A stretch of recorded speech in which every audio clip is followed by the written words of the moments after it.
अस्सलामुअलैकुम दोस्तों, आज हम लोग देखेंगे कि जंग उहद में मुसलमानों को शिकस्त क्यों हुई। तो चलिए शुरू करते हैं। गज़वा उहद में मुसलमानों ने बड़ी बहादुरी से मुशरिकीन मक्का का मुकाबला किया, जिसमें पहले फतह हुई मगर बाद में एक चूक की वजह से नाकामी का सामना करना पड़ा।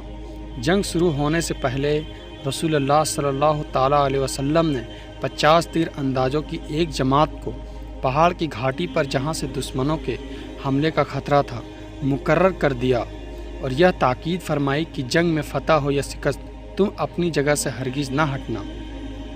जब मुसलमानों को शुरू में फतह हुई तो काफिरों को भागता हुआ देखकर यह लोग भी अपनी जगह से यह समझ कर हट गए कि अब जंग ख़त्म हो चुकी है, क्यों ना हम भी माल गनीमत जमा करने में अपने भाइयों की मदद करें।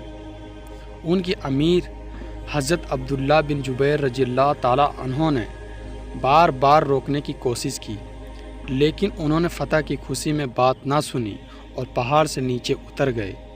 हज़रत खालिद बिन वलीद रज़ियल्लाहु ताला अन्हो, जो उस वक्त मुसलमान नहीं हुए थे, आप सबसे एक छोटी सी गुजारिश है कि मेरे चैनल को सब्सक्राइब करके बेल आइकन को भी दबा दें, ताकि हर नई वीडियो आने के बाद सबसे पहले नोटिफिकेशन आपको मिल जाए।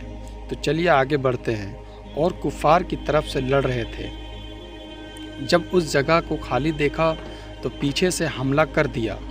इधर मुसलमान बेफिक्र थे। बिल आखिर भागते हुए मुशरिकीन पलटकर मुसलमानों पर टूट पड़े। अचानक हमला होने की वजह से कुफ़ार के बीच में आ गए, जिसकी वजह से 70 मुसलमान शहीद हुए। आप सल्लल्लाहु अलैहि वसल्लम का सर मुबारक जख्मी और एक मुबारक दांत भी शहीद हो गया। दोस्तों, आज का वीडियो यहीं पे ख़त्म होती है। मिलते हैं एक फिर नई वीडियो के साथ। तब तक के लिए अपना ख्याल रखें।